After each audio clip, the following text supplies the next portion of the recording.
I was just saying, the seat next to her is my jacket, so there's okay. no space. Okay. Oh, I left my stuff down there too, next to Nick.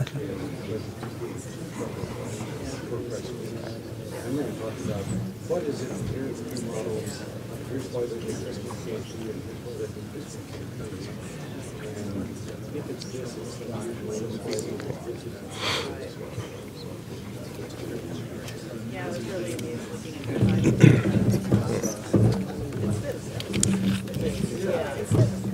and that's more like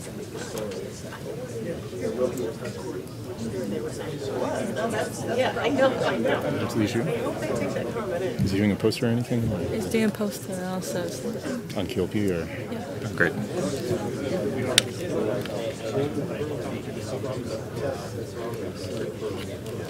Yeah, he's looking for grad school, so it's good. Oh, he's applying right now? Okay. So he's like waiting to hear. Yeah. Does he want to do astrophysics? It's good thing Chris was exposed. Good afternoon. Welcome to the Monday afternoon press conference here at the 233rd meeting of the American Astronomical Society in Seattle. This is the second of two exoplanet-themed briefings. My name is Rick Fienberg. I'm the AAS press officer, and I'm assisted today by my AAS media fellow, Carrie Hensley, who will be monitoring our webcast and relaying questions from the off-site reporters. Before I say anything else, I want to remind everybody to please turn off your cell phones, or at least silence them. We are distributing a press release from the TESS project right now on the AAS press list, so if you're on that, you'll receive that press release momentarily. I just wanted to announce that we have a few press activities during the week that I don't want the reporters to forget. First is that this afternoon at 5:30, right here in this room, we'll have a press reception sponsored by the American Institute of Physics to give out two of their Science Communication Awards, one to David Barron and one to Wyatt Channel. We have a dinner party with the Northwest Science Writers Association on Thursday evening. There's a sign-up required for that, so you can get the link from the online press kit. And finally, if you haven't signed up yet for Friday's tour to LIGO Hanford, and you want to come with us, please also find the link to that sign-up sheet on the online press kit.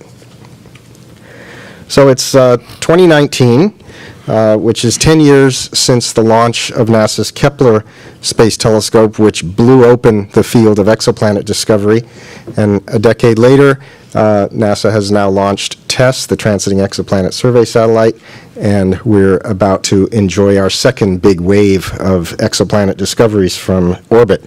Today we'll learn how TESS is different than Kepler, and we'll hear about some of its first discoveries, which, as with Kepler, don't just involve exoplanets, but also involve other things that occur in the sky. It's amazing what you can find when you stare at the sky for hours and hours, or days and days. So today we have presentations from four scientists. This is one of the rare briefings where we actually lost a planned participant due to the shutdown, but we had someone step into the breach, so we're good for that. The introduction and overview will be provided by Thomas Barclay from NASA Goddard and University of Maryland, Baltimore County, and then he'll come back at the end with some remarks on the TESS and guest investigator program. The mission's principal investigator, George Ricker from MIT, is here. He'll give us a status report on the mission, tell us what it's been up to and what we can expect. And then we're going to have two presentations on science results. The first one focusing on exoplanets, which will be by Chelsea Huang, also from MIT. MIT is sort of the home base of the mission. And then early science on transients, things that go bump in the night. And that will be presented by MIT's Michael Fausnaugh. So I will turn it over to Tom. And just as a reminder, we're going to have all the presentations in order and do the Q&A at the end.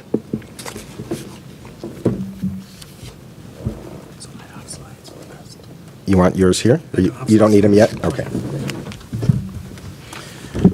Hi everyone. So I just want to say how excited we are to be able to present the TESS mission, the Transiting Exoplanet Survey Satellite, and the first results coming from that mission. TESS is NASA's newest planet hunter, searching for transiting exoplanets. These are planets that orbit stars beyond our solar system. TESS launched in April of last year, April 18th, and began its search for new worlds. TESS began its science operations in July, and then we had our first data release in December of last year.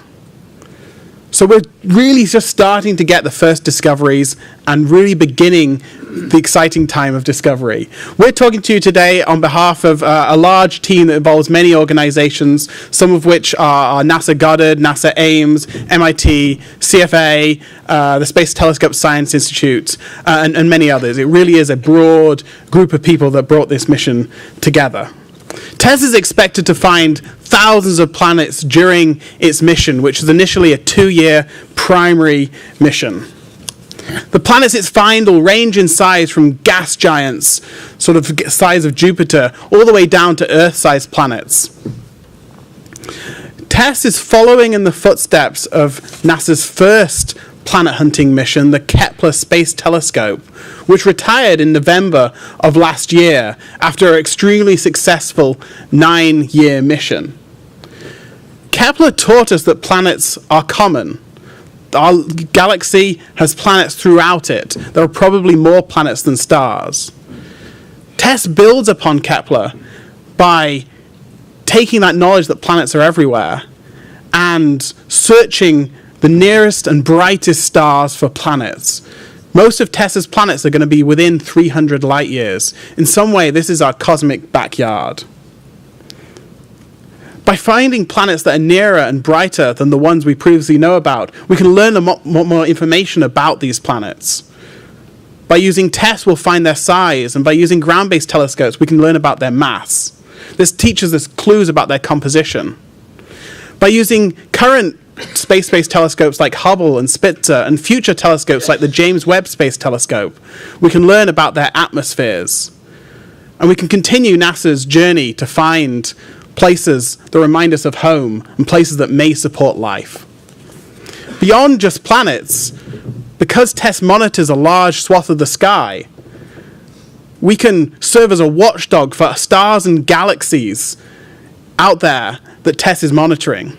This enables us to do all sorts of exciting new science, ranging in scales from things inside our solar system like asteroids, all the way out to supernova and active galaxies at extragalactic scales. This is just a really exciting time, and some of the results presented here show this diversity of science. So up first we have Dr. George Ricker, the mission's principal investigator.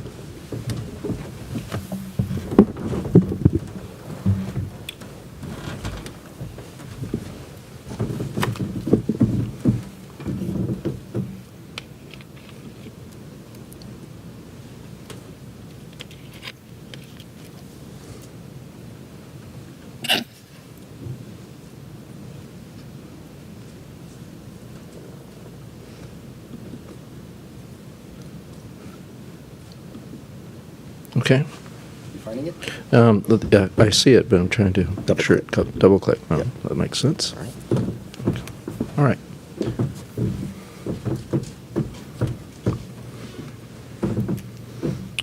All right, well, it's a real pleasure to be here with everyone and to share some of these first exciting results from TESS. The slide that's showing right now, actually in fine print near the bottom, has the names of some of the organizations and some more that Tom did not have a chance to list.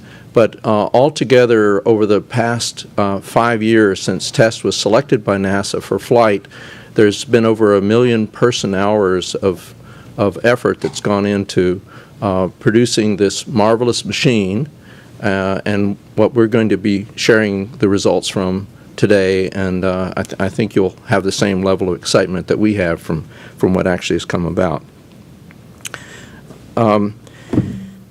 Before I tell you about the current status of TESS, I'd like to share something with you.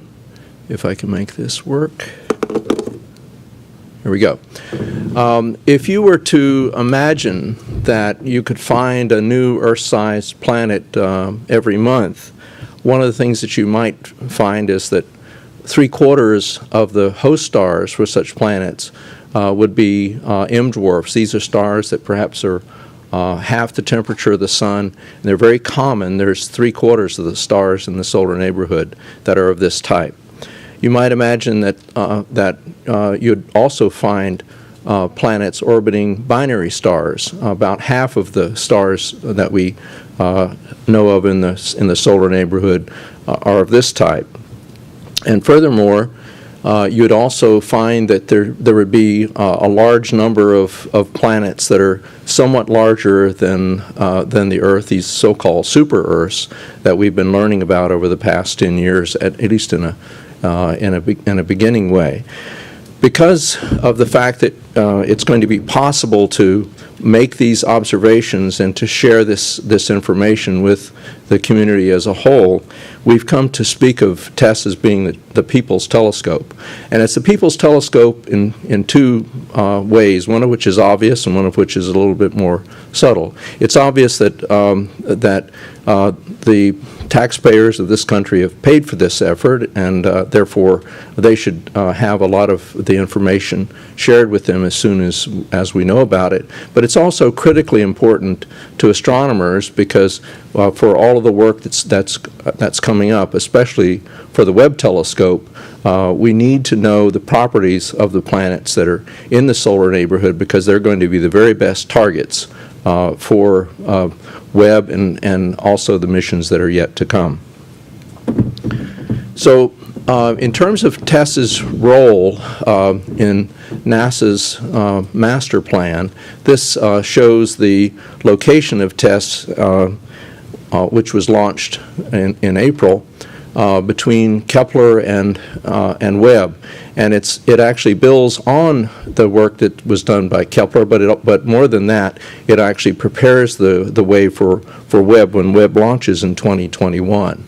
The very best targets that Webb will be able to spend time studying in detail spectroscopically are going to of necessity be the bright targets that TESS will actually find, and that means that they're likely to be in the solar neighborhood.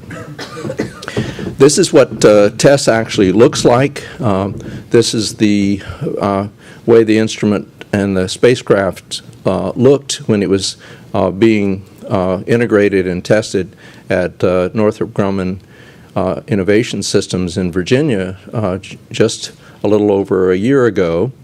And what you can see in that conical structure in the middle are the 4 cameras that are key to the science that TESS will actually do, and you can also see the solar panels and then the dish in the center, which is used to bring back the TESS data over the deep space network that JPL operates.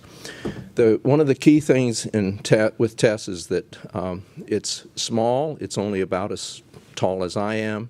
It weighs about 300 kilograms, and it's very simple. There's only one deployable, namely the solar panel. So it should and in fact it did operate very successfully because of the fact that we did not have a lot of complications to deal with. The difference between Kepler and TESS is shown in this graphic. Kepler actually looks out in a cone into the sky that covers only about 1/4% of the solid angle around the Earth. TESS actually looks more or less at 4 pi, and in so doing, it's much more able to pick up objects that are associated with bright stars, because when one goes out on a starlit night, the brightest stars are not necessarily concentrated in one particular part of the sky. And if you want to actually try to make this statement a little bit more quantitative, this is a graph that shows what was known both pre-TESS primarily from Kepler with the blue dots that are shown, and the circles that are part of this graph are proportional to the depth of the transit that one actually can see. And the distance is shown in the x-axis, and the planet radius is shown in the y-axis in this particular plot.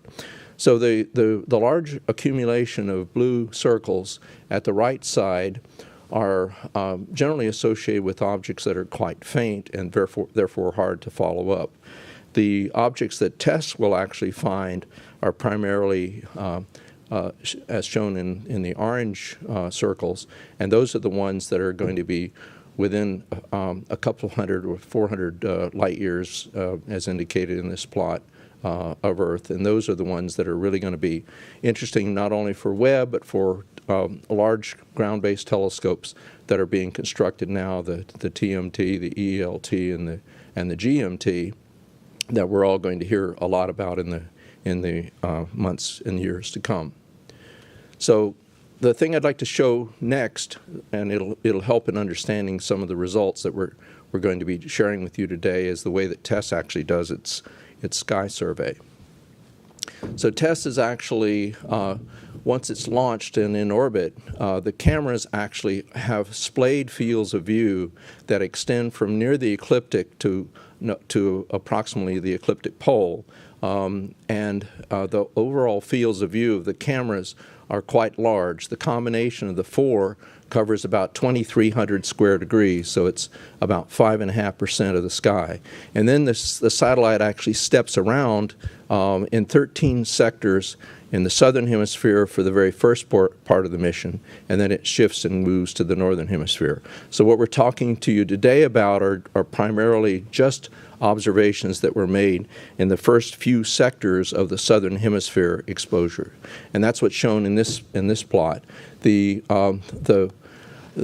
sectors in this display, which is in ecliptic coordinates, actually shows where we started in July, on July 25th, with sector 1, 2, and 3, and 4. And each of those sectors is about a month in duration. And so all the results today are just from those first few bits of data that we got from TESS. So it represents about 1/12 of the number of what we will ultimately end up with. Okay, so the other thing is, we've talked a lot about TESS as an exoplanet hunter, and it certainly is that. But in addition, TESS is very effective at finding many other types of objects. This slide actually shows the solar system objects that TESS can find. We've already seen more than 500 asteroids, for example, that have just been found as targets of opportunity without any great planning going into it. In terms of variable stars, we expect to find millions of these in 2 years. At TESS's sensitivity, which goes well below a millimagnitude, at a tenth of a millimagnitude, almost all stars that we're observing show some type of variability. So in this plot, what you can see is that if there's a check mark, we've already seen examples of this, but if the fact that some of these objects, some of these designations do not have check marks yet, means the data has just not been looked through to find this particular object. And in particular, if you then look at the possible things that we expect to see for explosive and energetic extragalactic sources, we expect there are going to be thousands of such objects, and they fit categories from supernova all the way down to kilonova that one can expect to see that will be associated with gravitational wave events. Looking even further forward over the next few years, because of the orbit that TESS is in, it's in a lunar resonant orbit, and the orbit itself was designed to be extremely stable on timescales of decades to perhaps even centuries. So the orbital lifetime is not a challenge for TESS. So we've actually thought a little bit about what we would be able to do if the satellite continues to be operated as it is now over the coming decades. So the top bar in this chart shows where we are in the green section, where TESS is in its primary mission, operating for 2 years. Right now, we're formulating a plan for an extended mission for TESS that would take us out to 2022, late 2022. And at the same time, as you could see, going further down through that list, Cheops, which is a Swiss mission, Swiss ESA mission, will be launching later this year. JWST will be launching as indicated.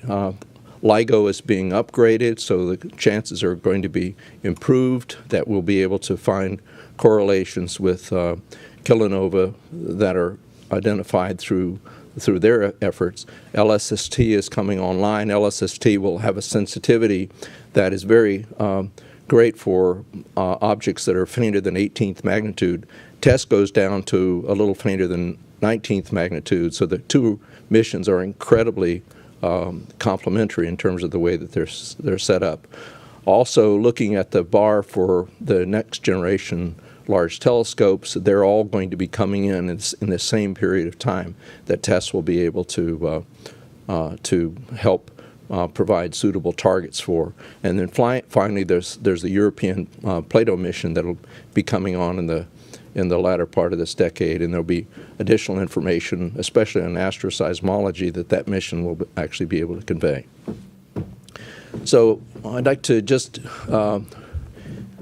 provide with a couple of takeaways. This lunar resonant orbit has been an incredible boon to the mission. It means that the operation can certainly extend out for the next 10 or 20 years, perhaps even longer, based on experiences that we've had with other types of satellites that are in these far Earth orbits that are not subject to some of the problems that come up in low Earth orbit. The spacecraft stability is really exquisite. We're actually getting precision in pointing, stability in pointing, that's at the 10 to 20 milliarc second level. These numbers are a tiny fraction of a single pixel. The cameras are exquisitely focused, and they've stayed so for the entirety of the mission as it's been operated. The survey by sector is going really well, and as you'll learn from the results that Chelsea and Michael are going to be sharing with you in a few minutes.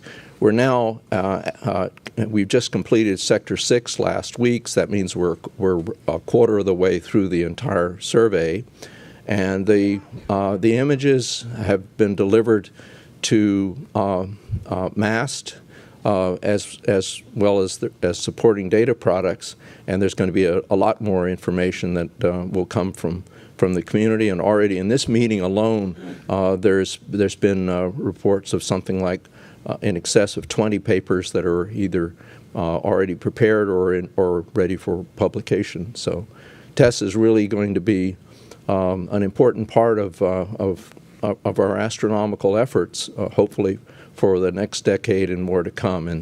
And the best is yet to come, so the torrent of data is really starting to flow already.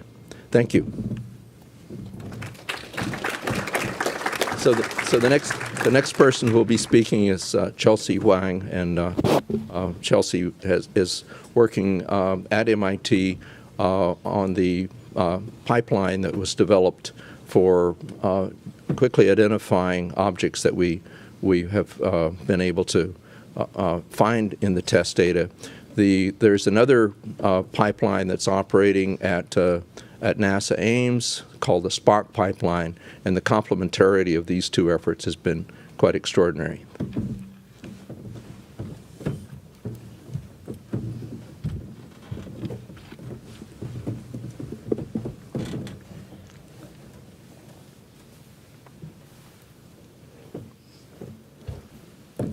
Hello everyone, I'm Chelsea Huang from MIT, and I'm really excited to be here today to tell you all about the first discoveries of planets from the TESS mission.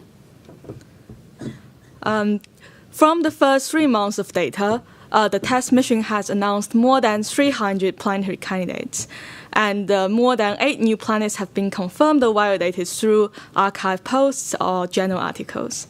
Today, I will mostly focus on 3 of these planets with radius smaller than our own Neptune. And they all happen to be around stars that's about within 100 light years around our solar system. You all remember this beautiful first science image from TESS. That's the southern sky in the eyes of TESS. You see the beautiful Magellan clouds, and now you have the 3 planets whole star also noted down on this image. I'll first just briefly remind you about the Pymensis C and LHS 3844b, which are the 2 planets we announced a few months ago, and then I will tell you about the new discovery system, which was on archive of just a few days ago. Pymensis C is the first transiting planet that TESS discovered and confirmed in its mission. It's around a really bright star. The star is actually visible to the naked eye if you go to a dark place in the southern hemisphere. The planet itself is about twice the size of Earth, and using archival data from the HARPS mission, we're able to determine the mass of the planet to be about 5 times the mass of Earth. It is actually only the second transiting planet discovered around a sun-like star within 100 light years of our solar system. We also know that in the same system, there's also a super Jupiter that is orbiting the star every 6 years on an ecliptic orbit, and that has interesting implication on the formation path of the system. The second planet, LHS 3844b, is only 30% larger than our own Earth, but it's quite different from our own Earth. It's around a red dwarf that's only 15% the size of Earth. And it's also belonged to this really rare population of planetary system called the ultra-short period planet. 1 year on planet LHS 3844b is about 11 hours Earth time. The surface temperature of this planet is quite high. We think the day side temperature is hotter than 1,000 Fahrenheit, and it's likely a lava wood. The lead author of this planet is actually sitting down among the audience, Roland. You should say hi to everyone. And now we come to the newest discovery that we're going to tell you about today. It is a sub-Neptune. We're just going to the star now. This is HD 21749b. It has an orbit period of 36 days. And it was newly discovered by Diana, who is sitting behind there. And this is actually the longest period planet that TESS just discovered. It is also the longest period transiting planet around stars that within 100 light years of our solar system. With great effort from the PFS team, their representative also sitting in the audience, and archival data from the HARPS team, were able to measure the planet mass to be 23 Earth mass. And this brings it to be having a greater density than our own Neptune, but we also know it's not rocky. What's more exciting about this system is that it is one of the coolest surface temperature planet around transiting planet around the brightest stars. So if we want to study atmosphere of cool planet, this is the point to start with. We also identified a second transiting planetary candidate in the same system, which is almost exactly the size of Earth. This possible second transiting planet signal orbits the star every 8 days. If confirmed, it will be the smallest planet confirmed by TESS to date. Now I just want to put all these 3 planetary systems in a sphere around our solar system. So you can look at them in this context. In the graph, the gray circles represent the distance to Earth. All the 3 planetary systems about 50 to 60 light years away from our sun. And these are what we discovered in the past 20 years using various other transiting surveys in the same sphere. You can see we made great progress using 3 months of data. And these are what we are going to discover at the end of our 2-year primary mission. So I just want you to take this moment in and watch this movie to zoom out a little bit and enjoy what the exoplanet field will be in the next coming 2 years. Yeah. I will leave the stage to Michael, and he will tell you about all the great other science TESS is going to do. Thank you.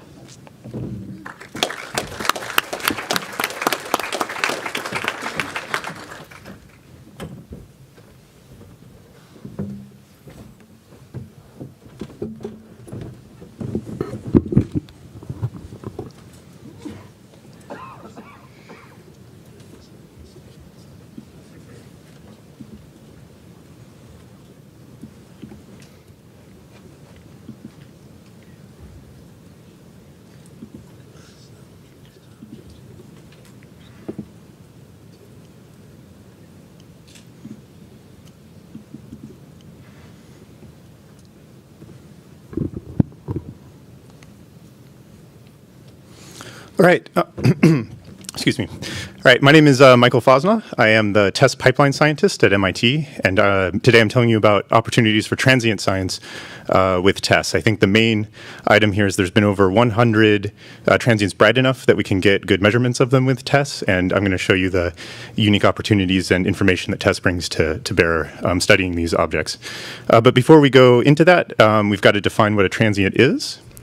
So here is actual TESS data. On the left, you see, an image, lots of stars. The big blob on the bottom right is the Large Magellanic Cloud. That's the closest galaxy to our own Milky Way.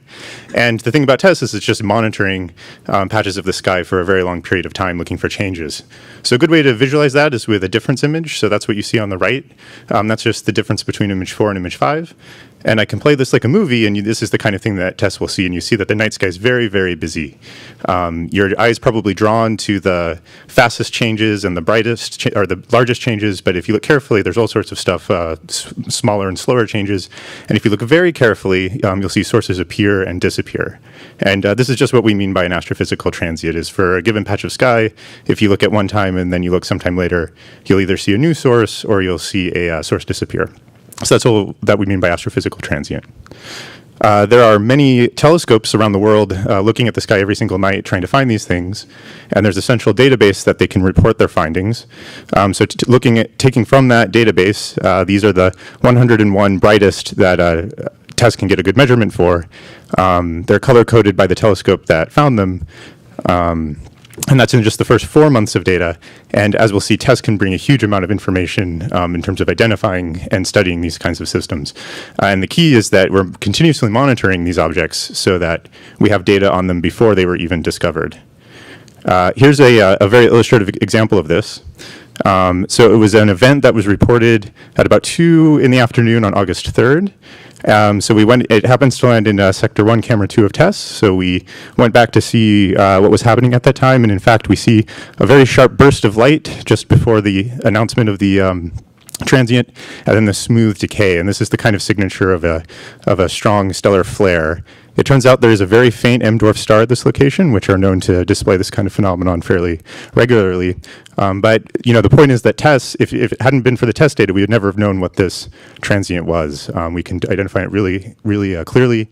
And of course, based on the brightness of the flare and the shape of the flare, there's lots of science that can be done on this source. This is a very illustrative case of the new kinds of things TESS can do. Probably the most famous kind of transient are supernovae, which are the explosions that mark the deaths of stars. So for this talk, I'm going to be focusing on a subtype of supernovae, type 1As. These are, astronomers know these are thermonuclear explosions of white dwarfs, but we don't actually have a great sense of what kind of systems cause the supernova, the type 1A supernovae. There's sort of two competing theories. In the first scenario, there's a single white dwarf. It pulls matter from a companion star, reaches a critical mass, and then explodes, just as you see in the video. The second scenario, it could be that there are two white dwarfs, and if they were to merge together, they'll again be above the critical mass, and you can get a type 1A supernova explosion in that way. In order to figure out the difference, you really need to look at the early time behavior of the system, the early time light curve. So here's an example of one that we saw in TESS Sector 1 data. Just as a point of clarification, the break in the middle of the light curve that you see, that's where TESS turned and pointed at the Earth so we could downlink the data. But the main point is that all that smooth rise is very hard to get. It's kind of the unique thing that TESS can bring to this, and that holds the keys to figuring out which of those two scenarios the Type 1a is. The general sense is that if there was a companion star, you should see a bump or a wiggle in the early time light curve when the explosion hits the companion. So here is the Sector 1 first light image. And in Sector 1, we've already found 6 supernovae. So I'm going to show you their locations and what they look like. You'll see there's a big diversity. But again, what TESS is bringing is that early time measurement in order to tie down what the progenitors were like. Just to put this number of 6 supernovae in 1 month in context, the only other mission that could really do this was the Kepler spacecraft. And Kepler found 5 supernovae in 4 years of observation. So it was much more difficult to do. We already have 6 in 1 month. So again, our total mission is 2 years. So you can see we're going to have a very large sample of these supernovae and with high quality light curves, and that's going to do a lot in terms of informing our understanding of the progenitors of these systems. And that is it for the transient, so thank you.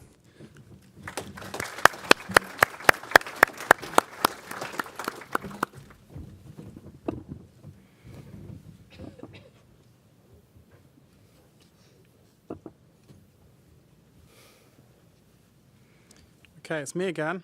I can leave you to guess why I'm giving 2 presentations. I'm here to tell you about now what the people outside the TESS team are doing and why we're so excited by TESS and all the things that the science community here can bring to the space mission, both at this meeting and beyond the international community. TESS is going to be a robust planet finder. It's going to be a supernova machine.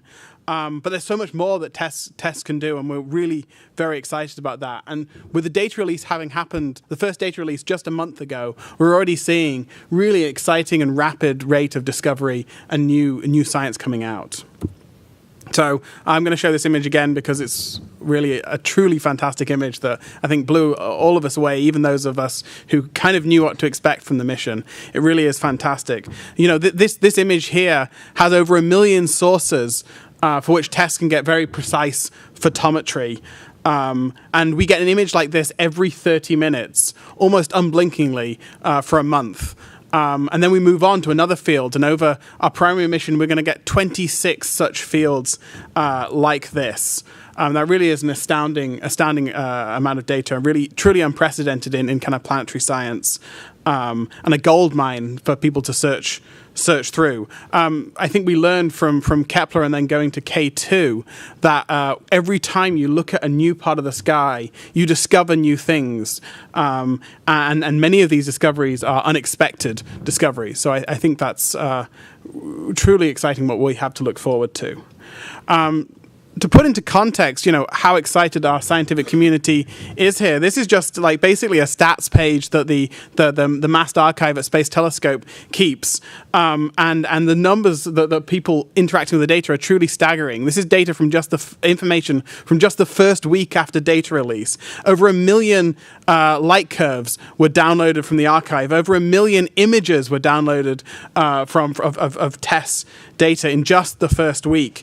67 terabytes of data downlinked. All of these things are record rates of downlink from the archive. Fortunately, they prepared themselves for such an influx of people getting data. And we're able to keep up. But it really is astounding how much data are coming out. Our scientific community was really exciting. For those of you who get on Twitter, you could follow science happening in real time on Twitter and continue to do that. And I think for a new mission happening, that's really exciting. It helps everyone see the scientific process and how it's really happening in front of our eyes and the new discovery. Just some cool stuff that we saw. One person, tweeting how excited they are with the data. Interactions between people saying, "Hey, I saw a weird blob in the data. What's that? Oh, it's a cluster of stars. Well, is there anything interesting in that?" And then working together to learn things. That was really cool to see. The one on the right there is just for some of our friends in the audience that people were excited about the documentation. That never happens. I mean, Isn't that wonderful? Yeah, so really a truly heroic effort to get the data out and on time and people to be excited how great it is. And I just wanted to throw in one of my favorite things, the TESS Roulette website. I think it's TESS.casino. This is a really nice tool that some folks from outside of our TESS team decided that the way they want to interact with the data is they're going to make a website that you can click hit me and it'll show you a random TESS light curve. That enabled people to just quickly see a whole bunch of different sets of test data, understand what they're seeing, show off what they're seeing, and start to show other scientists and people outside the scientific community, what is the data and what it looks like. And so these kind of things happening organically from the community is just really, truly astounding. And I think it bodes well. And I think that's just how I like to see science done. Beyond the scientific community, the citizen scientist community really got involved in TESS right away. We have to credit the Planet Hunters TESS group for being ready on basically on day one with the data release, having that website up, and then within the first week having almost a million classifications of not just planets, but also finding things like asteroids and transient sources and variable stars. I think them really getting involved and finding sources for discovery was really very exciting. As part of what we do here at NASA, we support scientists using this data beyond what the mission team is doing. The scientific community is being funded to do investigations not just in exoplanets, but also to study stellar astrophysics, things like flare stars, and also solar system objects, looking at Trojan asteroids, for example, orbiting Jupiter, and then looking beyond that at extragalactic science. So studying everything from black holes to neutron stars to active galaxies. So the range of science here is exciting, and I think it speaks very well to the team that built this amazing spacecraft primarily to study exoplanets, but knowing that this is going to be a discovery machine for years to come, and really is going to transform many missions, many science investigations. So I think I'm going to leave it there, and we're going to welcome questions. Thanks.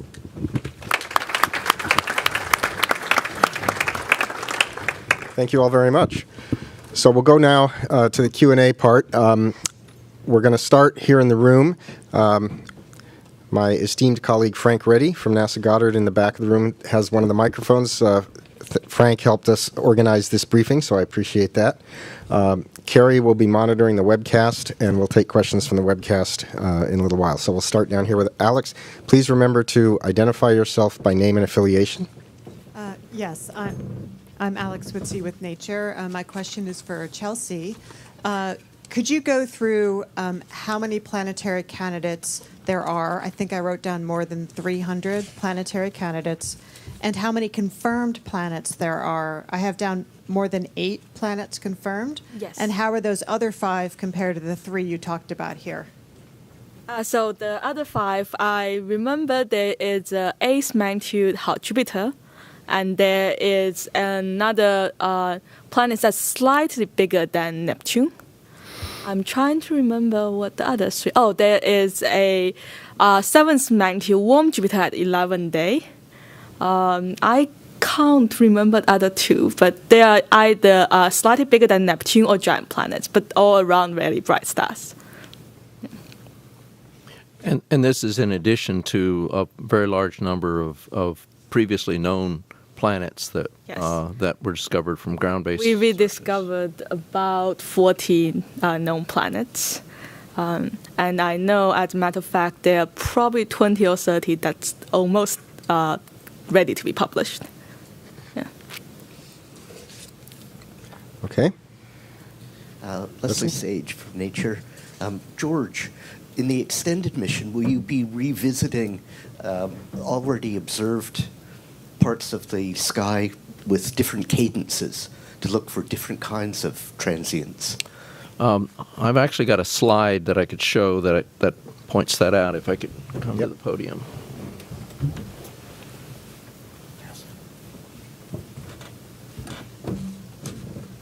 So that's at the very end.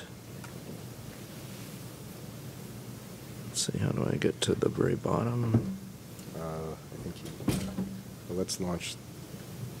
I think of, yeah, there we go. There you go. This is set up, this, yeah, that'll be fine. Okay. And then I guess we need to play. Play, yeah, right, that's it, right there, okay. Yeah. Okay, this is a, okay, this is a comparison of the sky coverage that we're going to have with TESS in the 2-year primary mission. And the reason that it has that little S on its side shape is that's the ecliptic plane. This plot is in celestial coordinates, and the two orange blots to either side of the oblate are the ecliptic poles where the fields overlap.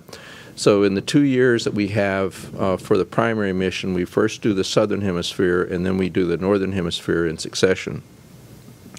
Now for the extended mission, which will last for about 30 sectors rather than 26, the idea that we're thinking of is, first of all, that very interesting gap where the ecliptic occurs was thoroughly searched by K2.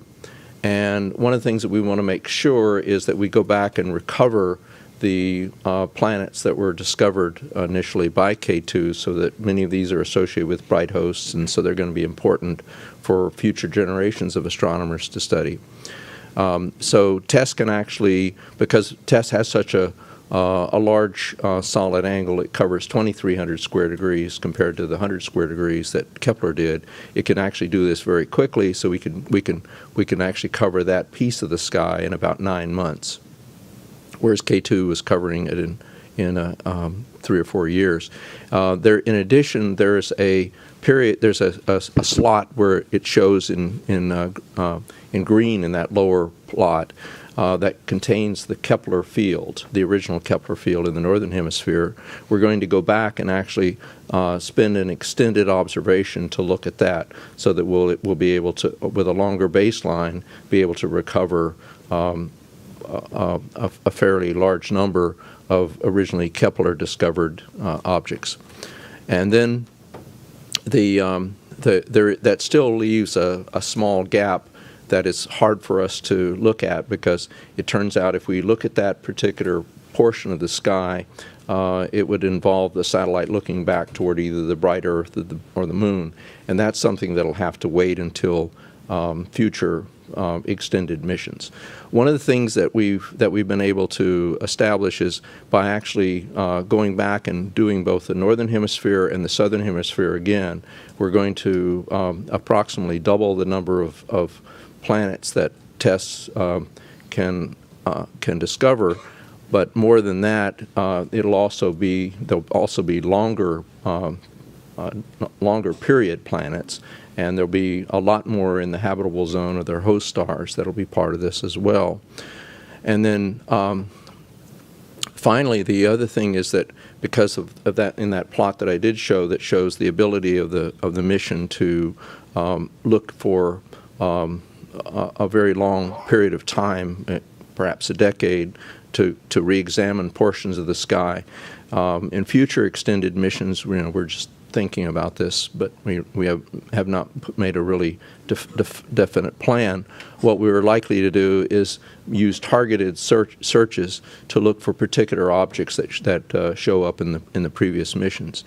So I think the other thing is that we have found that right now we do these full frame images that were discussed in both in Michael's presentation in particular. We envision that that 30 minutes can actually be made shorter, so that if there are transient events with shorter and shorter time, the satellite would become more sensitive to those, and those can include things like planets orbiting white dwarfs, for which there might be very brief transients, very brief transits lasting only a minute or two, so the sensitivity of TESS for finding even more exotic forms of planets will actually be enhanced by these types of observations. I also had a question for Michael.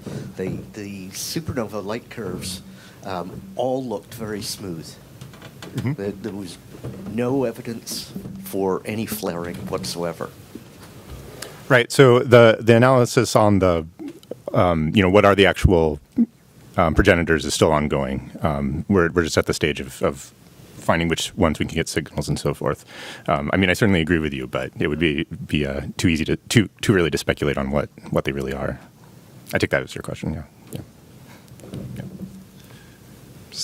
Steve down here in the front. Oh, sorry. We'll come back to you. Yeah. Steve Marin, also for Michael, on the supernovae. How were those all the supernovae you discovered? Why were they all type 1a?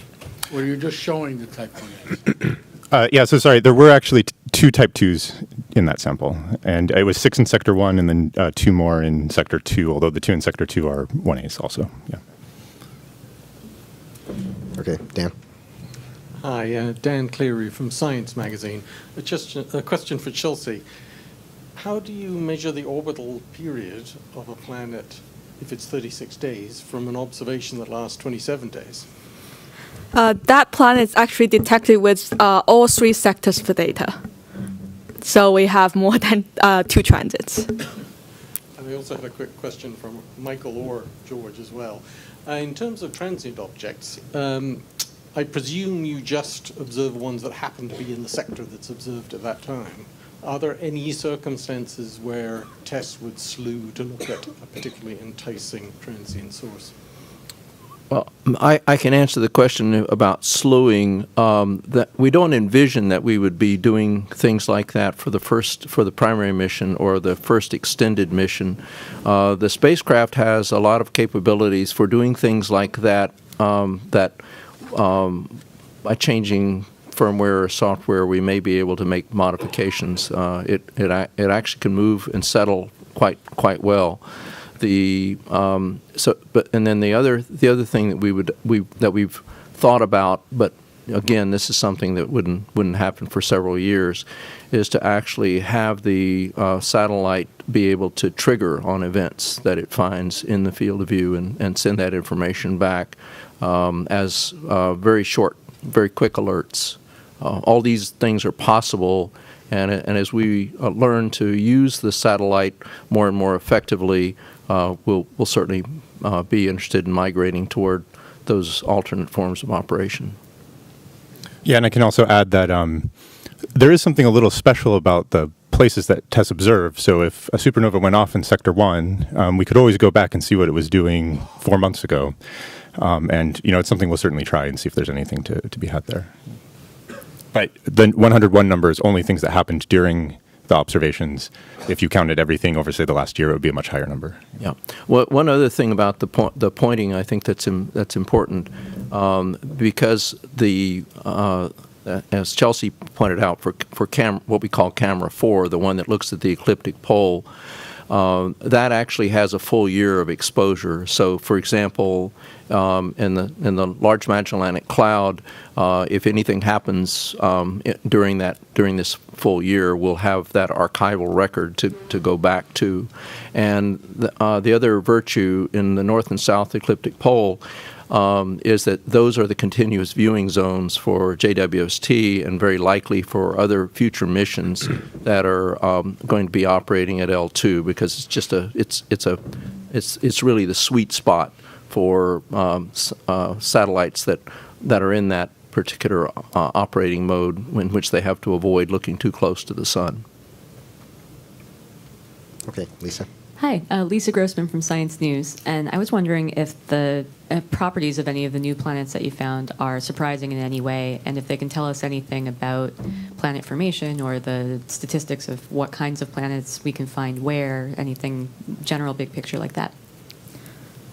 So we can't tell statistics yet because we only have a small number of planets. But the planet systems are quite special. For example, for the Pi Mensa planet system, the outer super Jupiter is 10 times the mass of our own Jupiter. The orbit is fairly eccentric. The furthest point of orbit is at roughly the location of orbit of Jupiter. The inner orbit, the closest point of the planet orbit, is at the orbit location of our own Earth. So you can imagine how eccentric that is. So we don't know how that system could form in such a way with the eccentric super Jupiter outside and a probably not eccentric super Earth inside. So that would be a surprise that we want to understand in the next few years.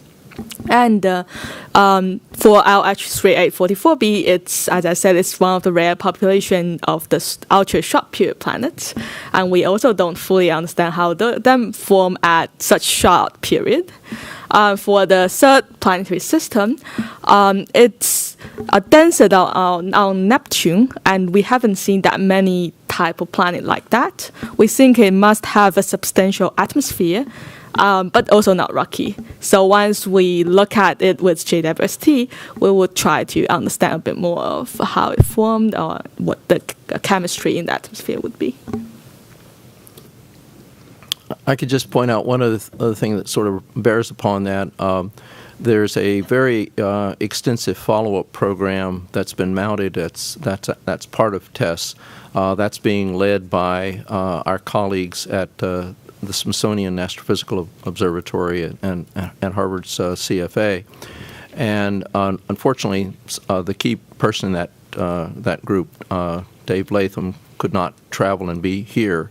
But there's been an orchestration of ground-based astronomers to carry out follow-up of TESS objects that now it's of order 300 or 400 ground-based astronomers, and they're all working very closely together to provide radio velocity data and other characteristic spectroscopy of host stars, and that's a very key part of the TESS mission that we're very appreciative of.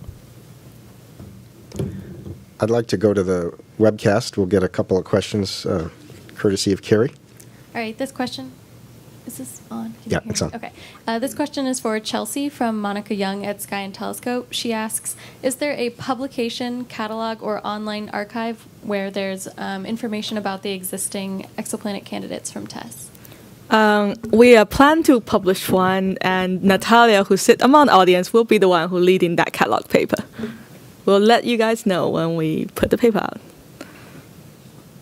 Is that it? Oh, okay. We'll come down here to Ethan then. Make sure you raise your hands high. I'm having trouble seeing them. Or maybe they're just not being raised. Hi, this is also a question for Chelsea about the Pi Mensae system. Chelsea, is this the first time that we've ever discovered a planetary system with such different properties at such different distances that we've got, a super Earth, mini Neptune, even though I hate those names, planet with just a 6-day orbital period that's totally circular, and meantime we have discovered via the stellar wobble method a planet that comes almost to within the Earth-Sun distance at periastron, but farther than the Earth-Jupiter distance at astron. I know you said in the press release that this should provide us with many insights into how the system formed. Do we have any insights into how the system formed? And do we ever have another system like this? This is the most extreme system we know has this type of architecture.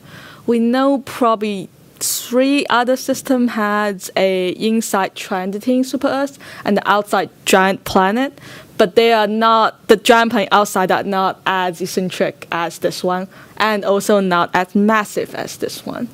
So we typically think when planets form, they form on circular orbit, and something need to disturb such a massive giant planet to onto such a eccentric orbit.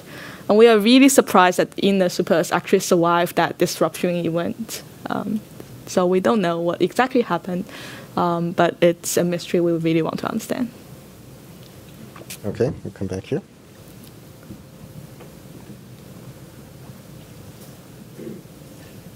Hi, Liz Landau from NASA JPL. Michael, I just wanted to clarify one thing you said. You mentioned that Kepler had found 5 supernovae, but that was just for the prime mission. The K2 mission actually found dozens more supernovae, correct? Yeah, this is correct. It's just a matter of, K2 was much later. That was it. Yeah. Any other questions? I have a couple of quick ones. Oh, Carrie, anything else on the line? Okay. First one is, I know you don't have enough statistics for confirmed planets, but just based on the number of candidates that you've identified so far, is that number roughly consistent with your expectations of how many planet candidates your system would find? Yes, it's roughly consistent with our estimation. Actually, in Tom's paper, he estimated we will found about 4,000 planetary candidates brighter than 13.5 magnitude in the 2 years prime mission. We released about 300 planet candidates from less than 3 months of data, and we will discover more per sector as the data goes on. So if you do the math, it's roughly consistent. Okay. And then probably for George, so what, if any, consumables are on board? What is it that would cause TESS to no longer be operational? Does it have, gas, or does it have moving parts, that kind of thing? Well, the flight dynamics people who worked on providing the details for the pointing of the thrusters that had to be used to put TESS into its final orbit did a really superb job. They were very economical in their use of hydrazine, which was the propellant material that's used. We started out with 40 kilograms, and they only used 10, and that leaves 300 kilograms.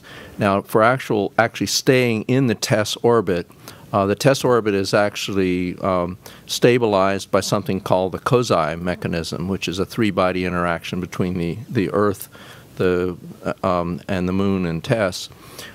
So we don't really need any propellant to stay in the orbit that we're in. We do need propellant to do momentum management with with our 4 momentum wheels. And every time we make a change in that setting, which might happen maybe every 2 or 3, or maybe every 2 or 3 days, or maybe a week, that takes 1 gram. So if you do the arithmetic, we've got enough propellant left for about 300 years on that score. So I don't think that's a problem. As far as there are no moving parts in the instrument at all, the only deployable we had were the solar panels. There are 4 momentum wheels, and they were very carefully selected for their heritage. Robert Lockwood from NGIST is in the audience, and he'll correct me if I remember the number incorrectly, but I think it's 60 million hours of on-orbit operation from these heritage wheels, and so that should last. That particular thing should last for decades. In my plot, I only put out extended missions running 10 years, but if NASA is patient with the mission and funds us properly, I think we could probably go for several decades more. Well, we'll hope the shutdown ends in time for that. That's right. I just want to clarify, because I either misheard you or you misspoke. Did you say there were 40 kilograms of hydrazine or 400 kilograms? 40. 40. So you used a quarter of it. We used 25%. Okay, great. All right, well, it is 3:15, so I think we'll wrap it up there. I want to thank our presenters again, and thank Frank Reddy at NASA Goddard for helping to organize this, along with other PIOs at Goddard as well as at MIT. It is a shame that some of the team members from the Smithsonian weren't able to be here, and that's just one of the many effects of the shutdown, but hopefully that will all end very soon. So just a reminder for the press registrants, we do have the AIP press reception in this room this afternoon at 5:30. Tomorrow morning we continue. In fact, Chelsea's last answer to a question was a perfect segue to tomorrow morning's briefing, which is trying to get to the bottom of the mysteries of planet formation. So come back tomorrow morning at 10:15, and that session will be webcast as well, and we look forward to seeing you then. Thanks a lot.